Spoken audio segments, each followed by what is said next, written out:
तुम्हारे दिमाग में एक चिप लगी हुई है सिक्के की साइज जितनी, जिससे तुम अपनी आज तक की सारी मेमोरीज को डाउनलोड करके एक हार्ड ड्राइव में सेव करके रख सकते हो या उसे गूगल ड्राइव पे अपलोड कर सकते हो। एंड नाउ तुम्हें पता है कि जिस बॉडी में तुम अभी हो वो आगे आने वाले 100 सालों में खत्म हो जाएगी, इस बात की पूरी गारंटी है। पर क्या तुम खत्म होना चाहते हो?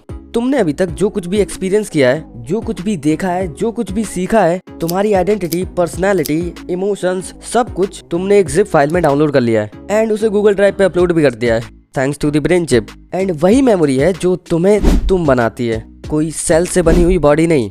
एंड ये बायो बॉडी खत्म होने के बाद तुम उसी मेमोरी को जो तुमने एक हार्ड ड्राइव में सेव करके रखी है उसे किसी और इंसान की एकदम फ्रेश बॉडी में कॉपी पेस्ट कर सकते हो।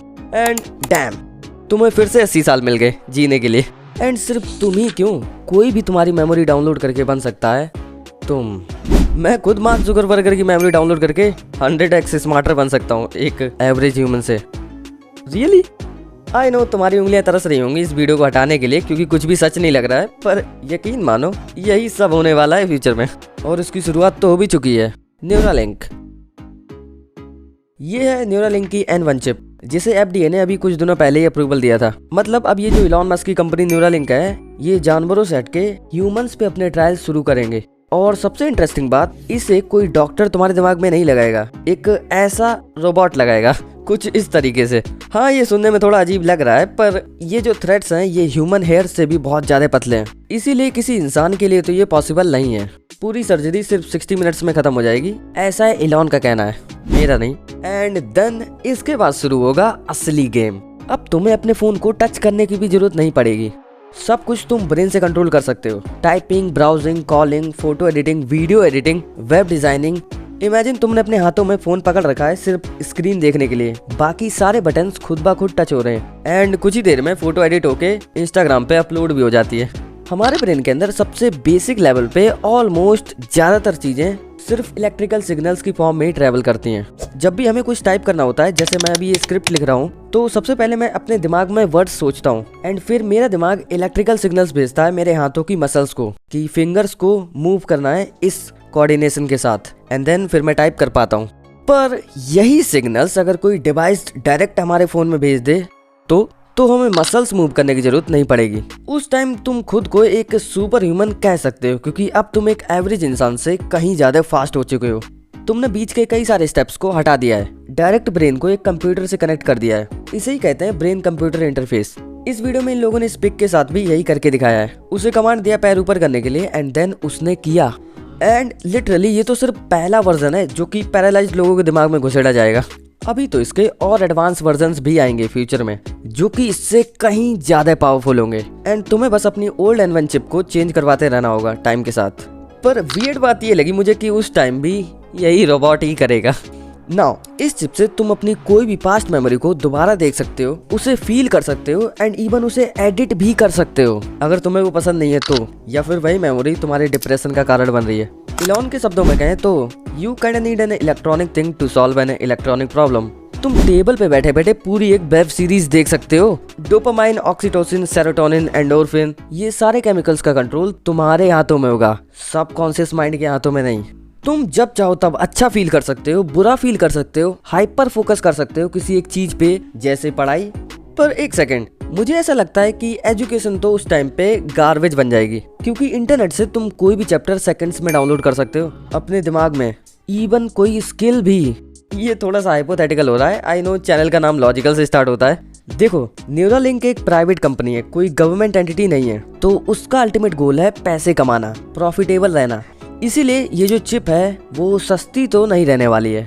तो क्या इसे कोई एक आम इंसान अफोर्ड कर पाएगा? सोचने वाली बात है कि अगर हम अफोर्ड नहीं कर सकते तो हम बाकियों से तो पीछे रह ही जाएंगे। ये सच बात है, इलॉन ने भी ये खुद कहा है। और शायद कुछ एम्प्लॉयर्स ये मैंडेटरी कर दें कि तुम्हारे दिमाग में वो चिप लगी होनी चाहिए, तभी हम तुम्हें जॉब पे रखेंगे।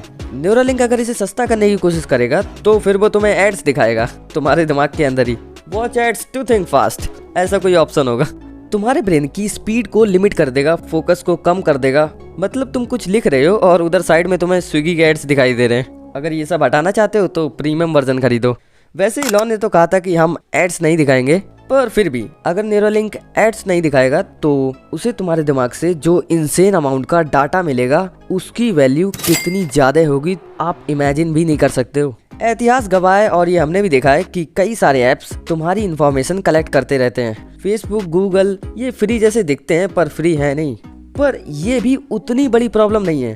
प्रॉब्लम तो ये है कि किसी ने अगर उस चिप को हैक कर लिया तब क्या? वो तुम्हारे थॉट्स को चेंज कर सकता है, तुम्हारे इंस्टाग्राम का पासवर्ड निकलवा सकता है, इवन पूरी फैक्ट्री रीसेट कर सकता है। 2 मिनट में वो तुम्हें रैपर से चर्सी बना देगा। हालांकि आज के टाइम में ये दोनों सेम ही है। And what about malwares? देखो, कनेक्टेड टेक्नोलॉजी है तो उसके साथ हमेशा ये रिस्क रहेगी हैकिंग की और मैलवेयर्स की।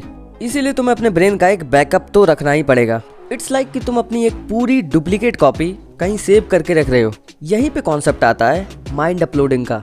वो ड्रॉपबॉक्स हो सकता है, गूगल ड्राइव हो सकता है या न्यूरालिंक का खुद का क्लाउड हो सकता है जहाँ तुम अपने ब्रेन को अपलोड करके रखोगे। अब इस पॉइंट से वीडियो बहुत ज़्यादा कंफ्यूजिंग होने वाली है तो अपनी कुर्सी की पेटी पकड़ के रखो।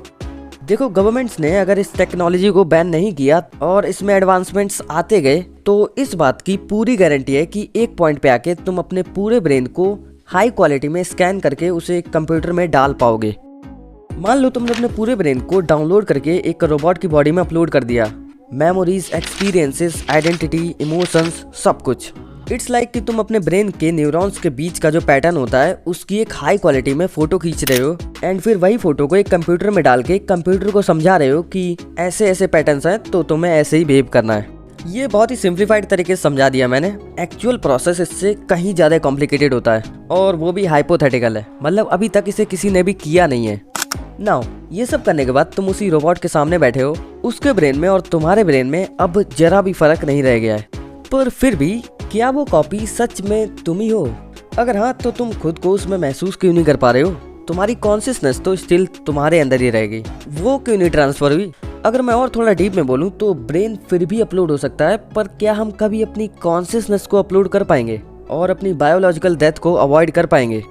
देखो, मैंने कई सारे रिसर्च पेपर्स पढ़े हैं इसके ऊपर एंड एक भी इंसान ने मुझे ये एक्सप्लेन नहीं कर पाया कि सेल्फ कॉन्शियसनेस आखिर क्या है। और आत्मा या सोल का तो कहीं पे जिक्र ही नहीं था। 2023 आ गया पर अभी तक कोई नहीं जानता कि वो कौन सी चीज़ है जो हमें कॉन्शियस बनाती है। तो इसका मतलब क्या हम कभी अपने ब्रेन को अपलोड नहीं कर पाएंगे? ऐसा नहीं है, अभी भी एक ऑप्शन बचा हुआ है, वो है ग्रेजुअल अपलोडिंग का। मतलब धीरे धीरे ब्रेन को रिप्लेस करना है मशीन से। पर इसमें कई सारे पैराडॉक्सेस आ जाते हैं, जैसे the ship of thesis paradox या आइडेंटिटी पैराडॉक्स कह लो। मतलब आप एक जहाज में हो और आप डेली उसकी एक पुरानी लकड़ी को निकाल के उससे एक नई लकड़ी से रिप्लेस कर देते हो एंड ऐसा करते करते आप एक ऐसे पॉइंट पे पहुंच जाओगे जब पूरे जहाज में एक भी पुरानी लकड़ी नहीं रह जाएगी। तो क्या तब भी वो तुम्हारा वही जहाज है? सोचो जरा। नहीं, मत सोचो, क्योंकि ये एक पैराडॉक्स है। कई फिलोसोफर्स जूझ गए इसका आंसर ढूंढने में। तुम स्क्रॉल करने वाले जेनजी कहाँ से ढूंढ पाओगे? एंड ऐसा ही कुछ होगा हमारे साथ भी, जब हम धीरे धीरे अपने बॉडी के पार्ट्स को आर्टिफिशियल मशीन से रिप्लेस करते जाएंगे एंड एक पॉइंट पे पूरी बॉडी आर्टिफिशियल हो जाएगी। तो क्या तब भी हम वही इंसान रहेंगे, ह्यूमन? ब्रेन को छोड़ दें तो हम बाकी के सारे बॉडी पार्ट्स को आराम से रिप्लेस कर सकते हैं, कोई दिक्कत नहीं आएगी, लाइक अ साइबॉर्ग। और उन्हें कंट्रोल करने के लिए भी होगी हमारे पास ब्रेन चिप। पर खुद ब्रेन को शायद ही कभी अपलोड कर पाएंगे। अगर आप देख पा रहे हो तो ये कुछ ऐसा है कि कॉन्शियसनेस खुद को ही बचाने के रास्ते ढूंढ रही है, पर वो खुद ही ये नहीं जानती कि मैं क्या हूँ। अगर आपको ये हाइपोथेटिकल वीडियो पसंद आई तो मुझे उम्मीद है कि ये लेफ्ट वाली वीडियो भी आपको जरूर पसंद आएगी। बाकी मिलते हैं फिर वर्चुअल वर्ल्ड में। Good bye.